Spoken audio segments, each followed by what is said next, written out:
My husband and I had a big truck Escalade that I had been driving with my 4 little kids, and it was just time to be the minivan mom. It was just time. I had fought it for a long time, but it was just time.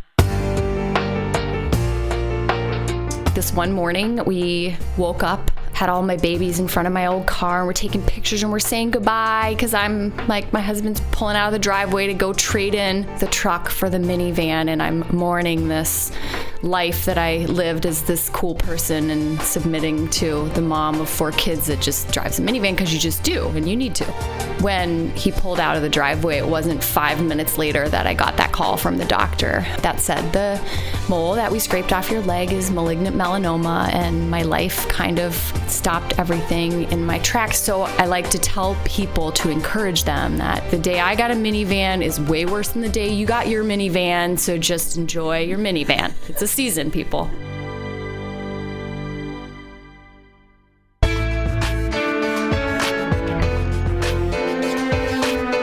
Welcome to the Brand New Me podcast. I'm Frances. And I'm Pam. And we are 2 women passionate about helping others thrive in life, not just survive. In each episode, we're going to find creative ways to offer hope for your future through our own life experiences.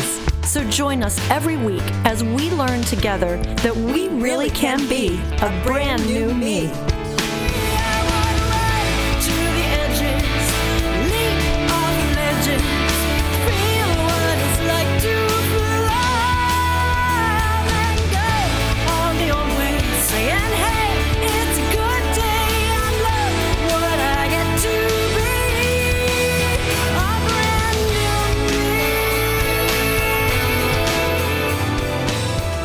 Hey, welcome to episode number 41.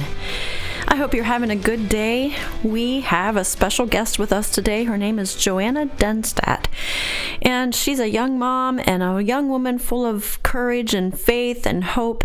And Pam heard this story and said, we got to have her on the podcast. So let's get right into it and have a great day as you listen to this encouraging story.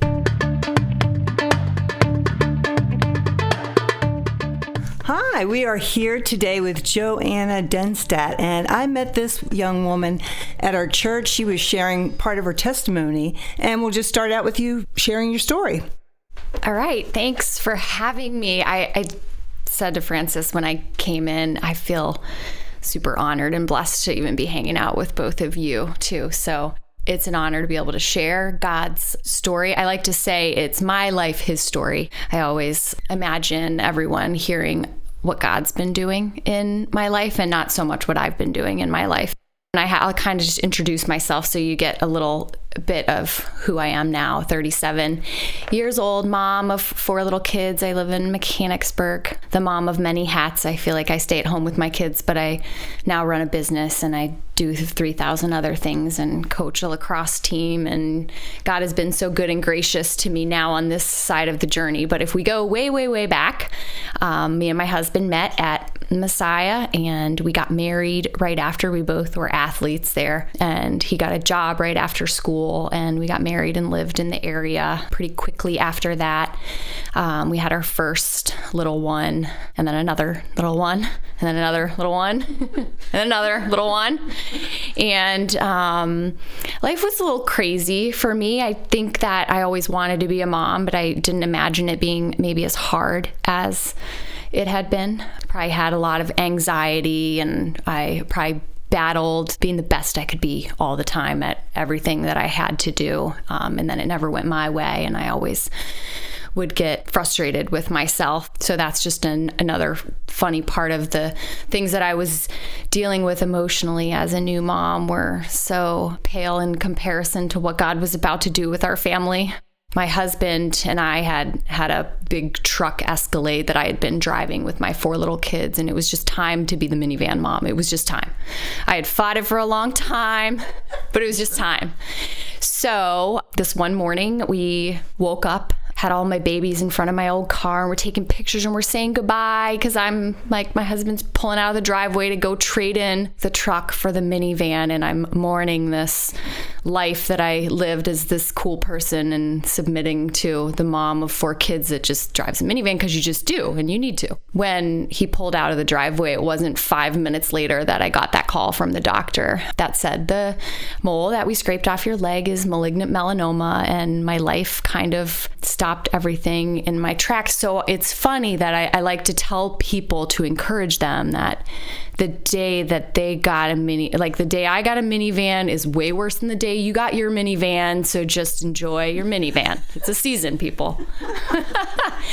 But anyway, people ask, like, when did God show up and how? I'm like, he showed up in the first 5 minutes saying your perspective is off and your life is not that's why I'm going to allow cancer, but I'm going to start working right now. So I'll go back about a month. I had a mole scraped off my leg, on the top of my leg. I had a good dermatologist because I had some crazy rashes in some of my pregnancies. So when this mole showed up on my leg, I knew right away who to call, and I just needed to move up my skin check. And I went, and they didn't think it was anything major, but when something new grows on your skin, you need to take it off. So with no anxiety or fear, but just to be vigilant, they scraped off the mole and didn't think anything of it. And that's August 7th when I got the call from the doctor that said it was malignant melanoma. Things after that moved very quickly. So they referred me to the cancer clinic right away. That would schedule a wide local excision to remove the mole that had grown into the muscle of my left leg. And they removed the mole with the first surgery, and also did a sentinel node biopsy, which would biopsy the first lymph node that would collect cancer cells if it had metastasized.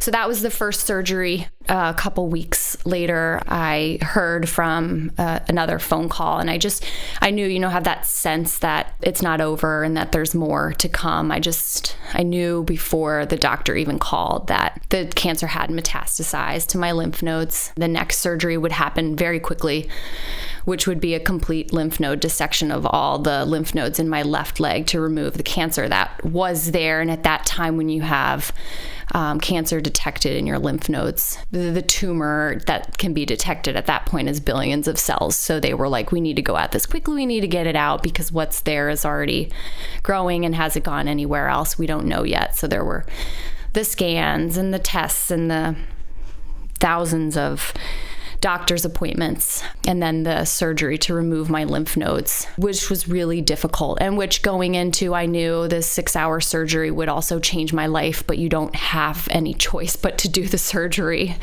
So going through all of that was very fast-paced, and God was working, and God's protection was over us and my family. My mom had moved in with us at that point to help with the kids. My sister had moved in with us to help with the kids. After I recovered from surgery, we knew enough at this point to know that I was stage 3B melanoma, which put you into a statistic category that was super dangerous and scary. And we knew that the local place where I was at probably didn't have the specialists to treat me that we needed to find. And then again, God just provides in miracle ways, because only about an hour and a half away was one of the best melanoma specialists in the country. So we drove out there to have a consult with the oncology team that would do my treatment that I had to go through, which started in about November that year. And I went through weekly chemo type injections of cyclotron interferon. And that lasted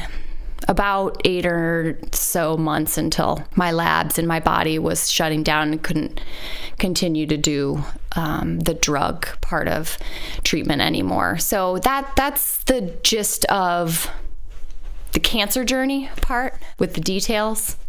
When you first heard the word cancer, what was your thought towards God? Just be honest, because I've gone through cancer and I know how I felt. I was angry at first. Mm-hmm.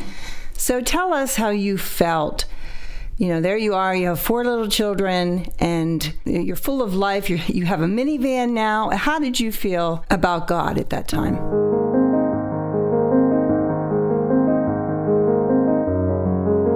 Honestly, I think I waited in denial for the doctor to call me back and say they had messed up the results. I honestly questioned God's plan by asking him if he was sure he chose the right family.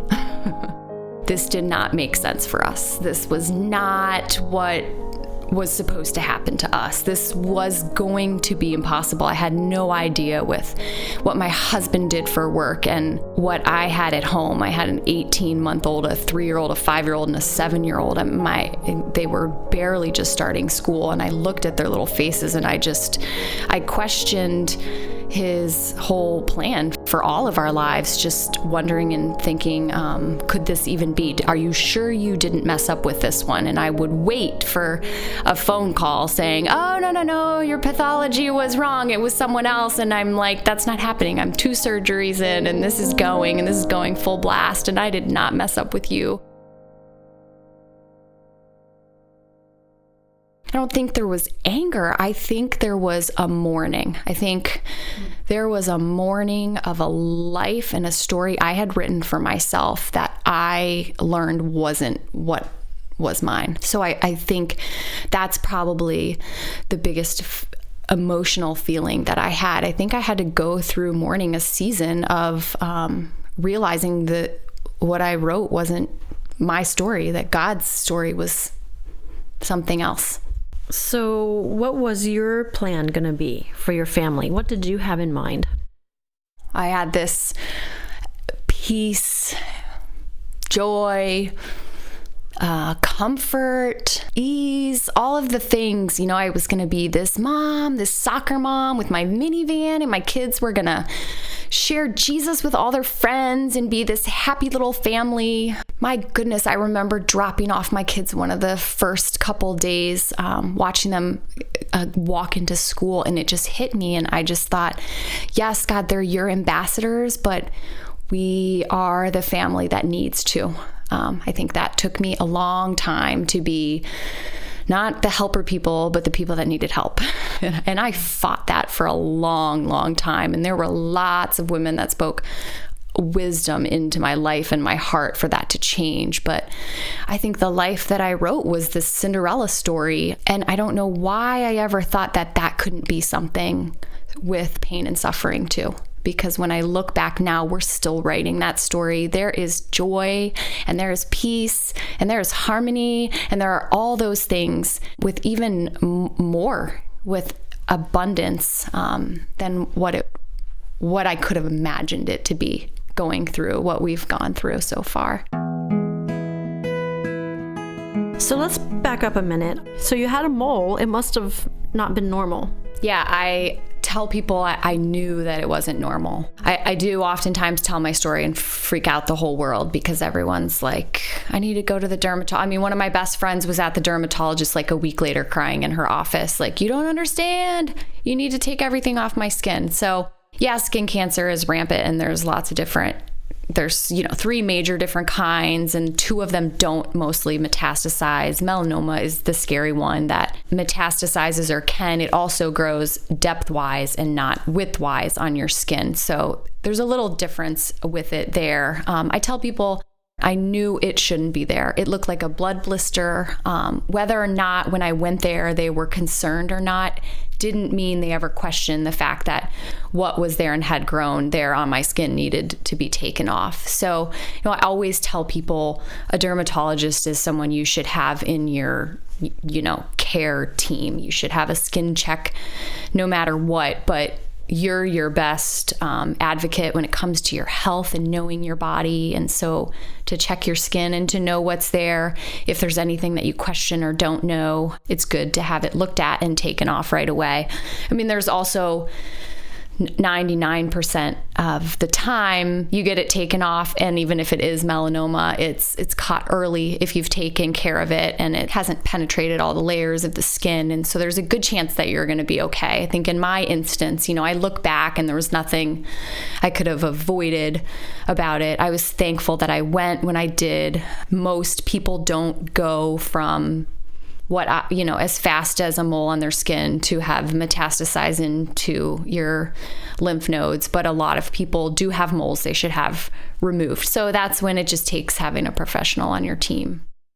This obviously changed your family's life. Your mom is living with you, your sister is living with you. At what point did you realize that, okay, this is going to be a different kind of life? Or did you ever come to that point? Did it all just kind of evolve slowly over time? Well, I'm a little bit of a control freak, or was before. I like to say the medicine has helped me. I'm a little more calm now. Things are good. But yeah, I knew right away. I still say, I'm like, oh my goodness, if I only would have known all the things differently I would have done if I realized the life that I was going to have to live. Like, what are some of those things? Maybe I shouldn't have had 4 kids. Oh, no, I love them. Those, yeah.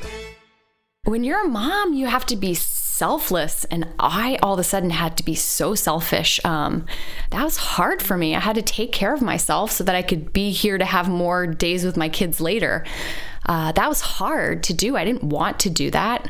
Same with my husband. I care of him before. I enjoyed that, and that was part of our marriage, and we complemented each other well in that way. And all of a sudden, he had to be my caregiver. I didn't like that. I liked to be the taker care of people. I didn't like to be the weak one that needed help. But, that's another one of those. In our weakness, he is strong. And it wasn't really until I would tell people I got to my lowest points and my weakest self that I realized it would be God's strength in me that would start to heal my heart too.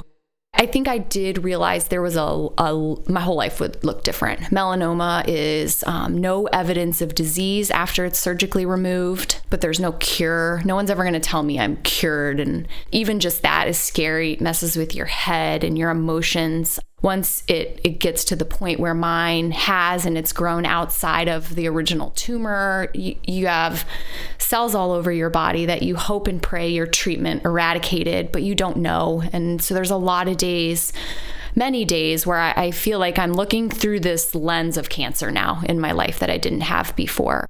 It's not who I am, but it's become a part of me in a lot of ways, and a lot of good ways. And what a gift it has been. And that's not a lie.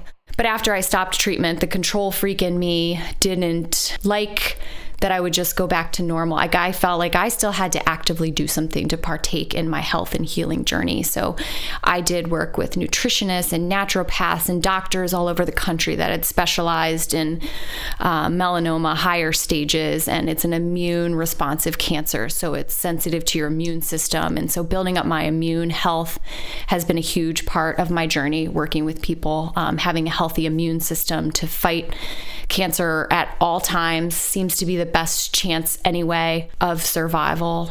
Just at one of my last scans, when everything looked great and was no evidence of disease, my doctor just looked at me and said, keep doing what you're doing. And I was like, you mean praying? And she was like, no, I mean the stuff you're doing. But I'm like, that's what people are doing. That's why I'm here. But I am taking an active part in my health and healing that I never imagined I would have to do before. What does your life look like from a day-to-day basis?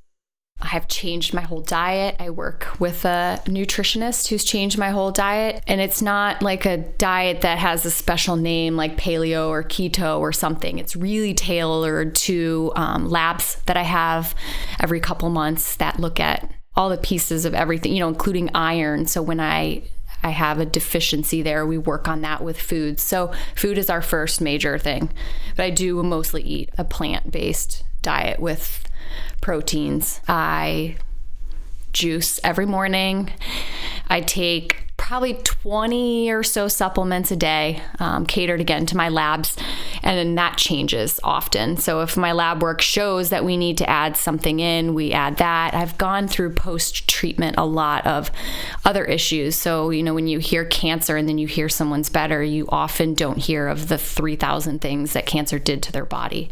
So it changed me physically with my leg and swelling and inflammation that I deal with lymphedema. So I work with a team that I do therapy with, helps with the swelling. That helps with diet too, and some of those supplements. And inflammation markers you want to keep low anyway, because inflammation markers in your blood show a higher risk of cancer. For a while, I did mistletoe injections, which is a cancer treatment that's out there. There's infusion type medicine. So there's a lot of that, and I work with a whole team of doctors that does that part of it too. I get scanned every 6 months at UPenn with my oncology team. I get skin checks every 6 months with my dermatologist team, and I get visit with my surgeon every 6 months. So those all overlap. They're not every 6 months. So it's every about 3 months or so I'm with one of the 3 major doctors to check in, to get scans and labs and what that looks like. And there's not really an end in sight for that yet. There'll be some spacing out, I hope, soon, but we're just coasting.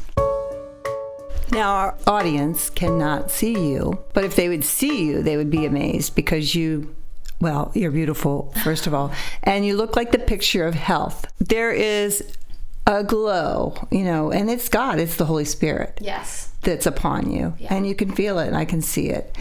And He's done a wonderful work, but He's not just done that, He's done something very special with your cancer journey, and maybe you'd just like to share a little bit of that. I always tell people if you question what God is doing, you need to wait a little more patiently because he's always working. It's that we might not see Him working on our timing. I love in John when everyone's asking that the blind man on the side of the road, what have you done? What have you done to sin, to deserve your blindness? And God says it's not what He's done, it's what I'm gonna do to show my work through him. And then He heals him with a story for the whole world to see. My kids are my best advocates. We will be like at a picnic and one of them will very loudly say to the person who just cooked some delicious thing, my mom can't eat that because she has cancer. And I'm like, I don't have cancer. And I'm working to get better, and everybody else can eat that, but their story is not mine. And so we have tried. They notice what we're doing as a family. If I have 3 girls, I'm sensitive to the food struggles and the food battle, so I do not ever want them to think that food is not good for them or that it can't be something that's enjoyed. So I think that we've been very careful with that, while at the same time, I have learned to be a little more flexible too. I know what's good for me and what's right, and that my specific things aren't everyone else's, but I can go out to dinner and eat a good meal with my husband without being freaked out that, this feed it or fight it mentality is going to kill me if I eat a piece of bread. So I've relaxed a little bit. That's God still working in my heart too, to just trust Him more with everything and not have that become an idol of control in my life either. In this journey in your life, it's kind of come full circle. And God is doing amazing things in your life, but He has one special thing that He has given. I like to say cancer has been a gift to us, but I also received one of the best gifts during this journey that has changed my life, really. After my second surgery, I was recovering, and this box came to my front doorstep, and it's amazing how God works, because this box was yellow and it had a sunshine on it and said, beware of the rays of sunshine that are coming out. Like, I have skin cancer, right? So I thought, this is a mean joke. This is a mean joke. But I had been praying more for grace than anything else, for the people that didn't know what to do when the lady down the street has cancer, for the people that would look at me and stare, for the people that wanted to help but didn't know how. I prayed for grace because I wouldn't know how to step in either. So I think God covered that, and I didn't feel that, but it was out of place. But that's because the Holy Spirit was showing up, right? And not what we imagined it to be. So I opened up this awesome package of yellow, encouraging things, Bible verses, and the detective in me couldn't let it go that it came anonymously. Before I even looked at the thing in the package, I wanted to know who sent this to me. And God had carried us every day. There was an encouraging note in the mail. People were so giving and generous to us. So I was not surprised by another thing that God was doing. But the detective in me, like I said, went to the post office, had to find out where the package came from, tracked down the name of the person in Parma, Ohio, and I Facebook stalked her and found her name. I thought that I was going to interact with an Etsy situation, like, you made the basket, but who told you to send it to me? Because I didn't recognize this person's name. I sent her this email asking her, I'm pretty sure you sent me something, but I don't know you, and this might come off as really strange, and just ignore me if you didn't. But she very quickly responded, you weren't supposed to know it was me. I don't know how you found out it was me. And then went on to tell me the story of how a friend of a friend of a friend had shared my blog that I was writing to keep people updated with our journey, and how she just felt burdened for me and my family and my kids. And she lived in Ohio. She didn't know what to do, but she asked her parents and some of her coworkers to put together a little encouraging basket, and she had prayed for us and sent it. I just hoped that it would brighten my day and encourage me along the way. I tell my friend Jenny, now she's one of my good friends, that she's really the person that started Radiant Hope, which is what I'll tell you about. In my weakest and sickest, I couldn't get off the couch days, I thought it was a good idea to go shopping at Hobby Lobby and send people gifts.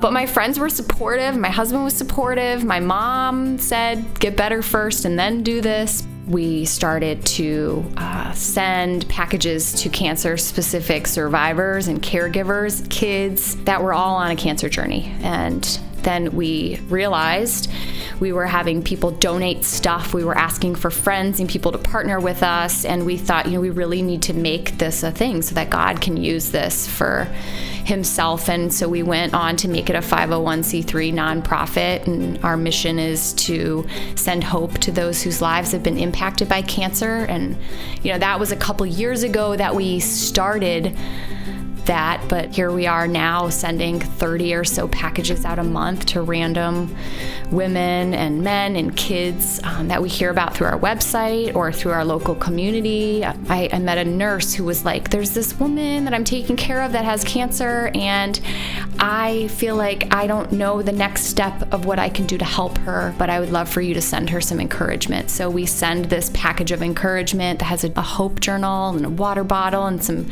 cancer-specific things to help someone when they're sick or not feeling well, too, things that were helpful to me. So that's just a part of what Radiant Hope is doing, and God has definitely put me in a place where, in like 2 Corinthians, where he says, I comforted you, and now I want you to comfort others with the comfort that you received from me. And I do feel like he has said to me, I've given you this journey so that you can speak into a lot of other people's lives that have done this too. And it's so comforting sometimes to just have someone come alongside of you and say, I know what you're going through or what you've gone through, and I want to be here to hold up your hands with you while you're trying to do it.